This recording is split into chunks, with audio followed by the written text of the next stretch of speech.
I mean, obviously, quit starting over. I don't see it enough. And if you attend the gym regularly, by the end of the year, there's an uptick in people. In the beginning of the year, there's an uptick of people. But by February, March, April, it's died down again. Okay? Because these people didn't commit, and they didn't commit long enough to learn the successful habits they need. Welcome back to another episode of the Not So Round Table, looking kind of brown table in here. What's our topic today? We got it all down on the piece of paper. Just a headline, because we already know what we're going to say. It's with the Hype Man and Anthony Scott. And what are we talking about? We're talking about why your business is like a gym. Ooh, and why you need to run your business like a gym. So, number one, I always work out with somebody stronger than me. Yes, it's true. It exists. It's very few and far in between. But I'll tell you what. When I work out with somebody stronger than me, this is what I get. I get better gains from my personal life. I get stronger and I feel better. And I'm always a lot more sore. But by working out with somebody who's stronger than me, I'm consistently pushing myself in the gym to lift something I normally would not try and would absolutely sicken me to the levels of physical peak performance that I would never achieve otherwise. So I think for me, I always have somebody to work out with who is stronger than me, who is kind of like, they're not a mentor in the gym per se. It's just like, if you don't have somebody to work out with, I would say why you need to run your business like, in the gym. And you're not going to be taking business advice from the person you're getting lifting advice from. So like, let's set advice boundaries right there. But like literally, it's like, hey bro, you want to lift? Yo man. Okay, I know bro is stronger than me, so like I totally want to get in, and I'm just gonna be like, all right, cool. So like just start, and I'll fill in. And when you set the weights, I'm not gonna move them. I don't know. So my take on this category is a lot of you business owners are like the people that go to the gym January 1st. I'm gonna go to the gym. I'm getting strong. I'm doing this. You buy a gym membership. You walk in. What do? You start walking on a treadmill or start lifting some weights or start doing this or start doing that.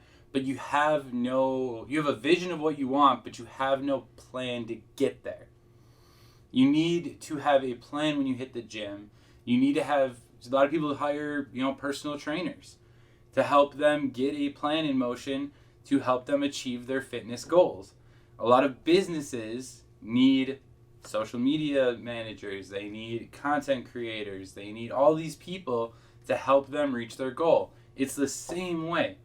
I think if you have a bad personal trainer or you try to make it up as you go along, you may get there. It's probably going to take you a million times longer to get to where you need to go. But you'll get there. When you hire a personal trainer, they give you a this. It's the same type of thing you need the way you run your business, run your social media the exact same way. Don't work out with anybody weak in the gym. Always work out with somebody stronger than you. This goes to say better is better. Iron sharpens iron. And I mean, at the end of the day, you want the best results. So don't work out with anybody that's weaker than you. All right? That's going to get you in the best shape of your life. You're going to feel better, and you're just naturally going to crush it. And, you don't have to hire a personal trainer per se, but I would literally work out with somebody stronger than you. So I can't enforce that enough. So how do we see, like, when it comes to your business then, this is like the same thing is you want to have somebody that you can lean on for advice. It doesn't have to be a mentor thing because, rich people are going to be like, dude, I don't have time. And if they make time, they're not going to make like 6 hours a day for you. They're not going to make 2 hours a day for you. That's rare.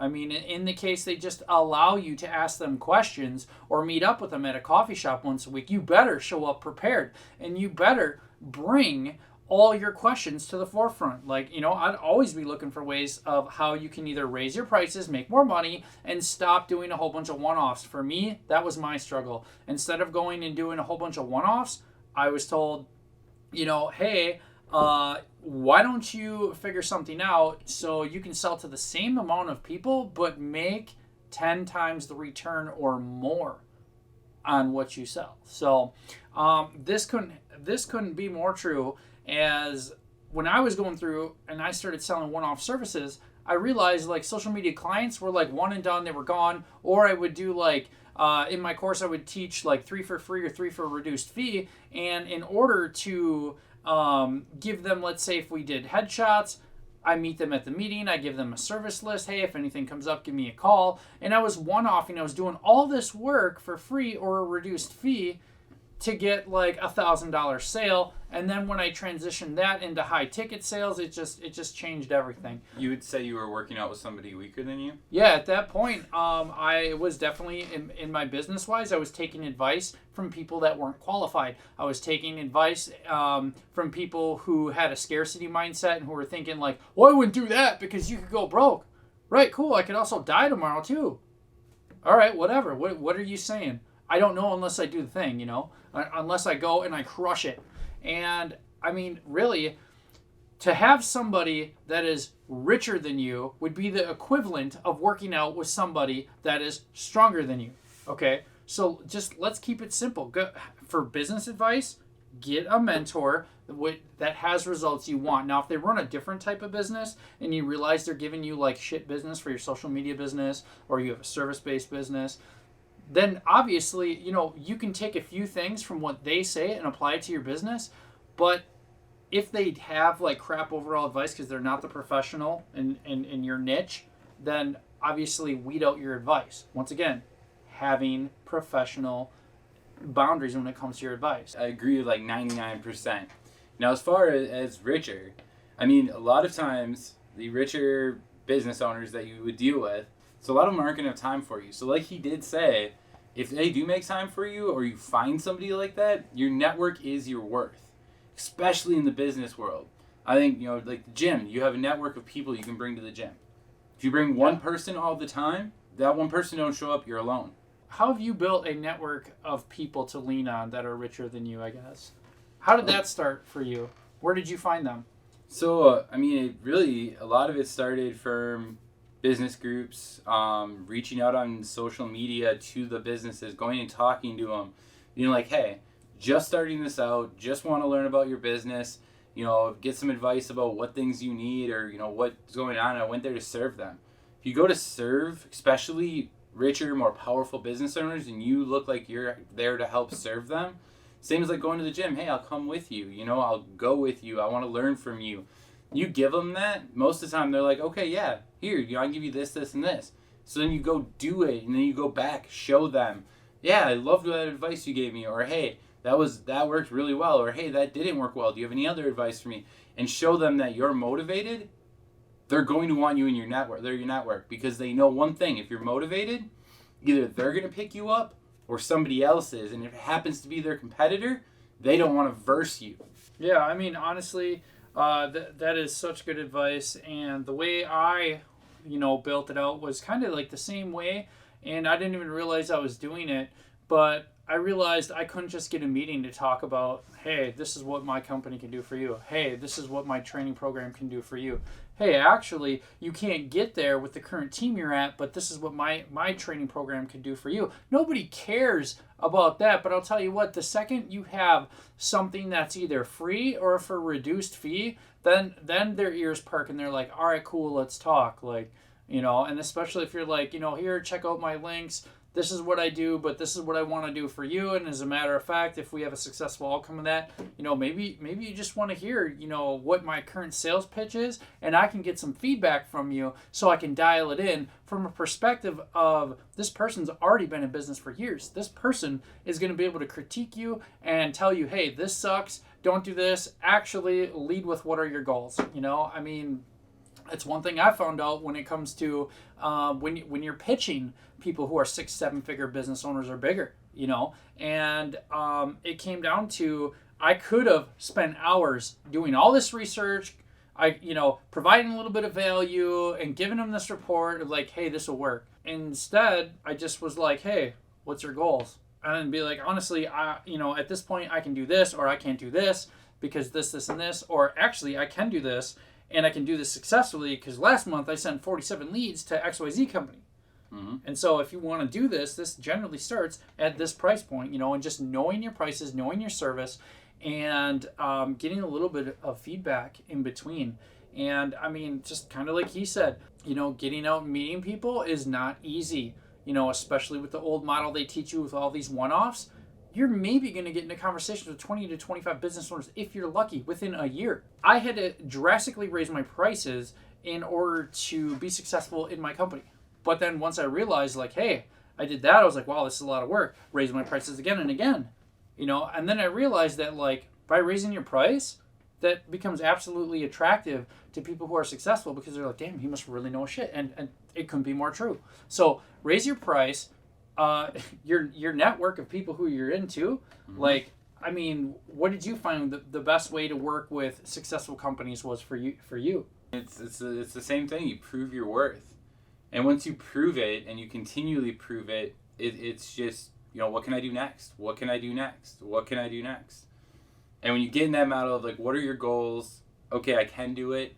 And then what can I do next? You're just going to see your business start to go in the way it's supposed to go because you're lurking on doing more and more and more. And just like the gym, the more muscles you build, the more veins you got popping out, the more good you feel about yourself, you're going to feel better about your business, about your personal life. All of that ties together. One of the biggest things I can say is, don't be one of those new people that hit on the first of the year. Oh, I can do this. Go off on your own. And by the 20th of January, you're already like, yep, nope, I'm going to sit home and play video games. I mean, obviously, quit starting over. I don't see it enough. And if you attend the gym regularly, by the end of the year, there's an uptick in people. In the beginning of the year, there's an uptick of people. But by February, March, April, it's died down again. Okay? Because these people didn't commit, and they didn't commit long enough to learn the successful habits they need. Okay, so I mean, that's obviously one thing I cover in my course, Basically the Boss, is I literally teach you successful habits when it comes to social media, and couldn't champion that enough. To run your business like a gym is to show up every day with a plan, and I couldn't say that showing up every day with at least 5 things to do, and don't make your extra work if you don't have 5 things to do, but do the hardest task first. And if you're showing up every day with a plan, it's like when you go to the gym, you've already planned to do back that day, or you've already planned to do back and biceps, big muscle group, little muscle group, right? And so when you know that what you're going to do, you show up every day with a plan. Like the gym, you show up every day with a plan with your business, okay? Because if I'm an employee and I'm just working for a paycheck, I'm not that motivated. I get paid the same. I barely get a yearly raise. I get a small bump in income. Like, who cares, right? I'm just going to show up, do the daily, and I'm out, right?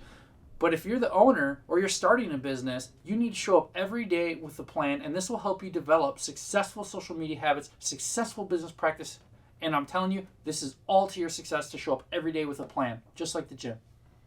Boot camp yourself, just like the gym. Give yourself a personal 30-day challenge and tell on yourself to everybody in your network when you don't do it. Is that what you're saying? Yeah. Like right away, I'm just like, damn, because nobody wants to make failure posts. Yeah, no, for sure. And I definitely am not going to. Challenge. I'm day 3. I totally suck. Tell you what, to do this today, I got to punish myself with this and this. And I can't fall off again because then I'll be back here telling you guys on social media how much I fell off this 30-day challenge for the gym or something, or business challenge. My final words would be stay honest with yourself. If you make this plan, you write it down, right? He's writing. Yeah, right. You show up and all of a sudden by the end of the day you're like, I didn't touch number 1. Do anything. What were your punishments? Make sure you're writing your 5 things. Write down a couple punishments. Yeah. That way when you set it aside, if you do forget about it, after a couple times you're doing 50, 60 push-ups, sit-ups, maybe some running, you ain't going to forget that again. You're going to get buff for your business. You are not going to forget that again. I guarantee you. Missed it once, never going to do it again. I want to see you guys go from Basically the Boss and to commit to your success and to buff up in your personal life and in your business. And I couldn't tell you this more, that a 30-day plan is great, but we have a whole plan, a bad habit tracker, and even more in the program Basically the Boss. I have a private, you can book a call with me, and this is going to close probably sometime in 2023, but for now, for those that are interested in the program or that need more help, I have a book to call that I'm available, I think 2 days a week, maybe 3, sometimes it changes, depending on my schedule. But I have a limited amount of time for those who want to, 1, get in the program queue for when it does drop, and 2, for the people that need more help. So if you need more help and you want to be more successful and want to buff up your personal life, your income, whatever, and go from basic to boss and commit to that, get in our private group, Basic to Boss. Links in the description right here. Give me your best joke for the day. And if you don't got one, I got one in mind. I got one in mind. I kind of called you on the spot so I could tell mine, hopefully. Right. Oh, well, I tell jokes daily, man. Ooh, this is the hype man let's sport. go. I got a rebuttal then. All right, fine. What do you call a boomerang that doesn't come back? This is going to be so dumb. I don't know. A stick. That's so dumb. Pen drop. That's so dumb. All right. I got one too. All right. So, what noise does a grape make when it gets stepped on? Nothing. It just lets out a little whine. Boom, you knucklehead.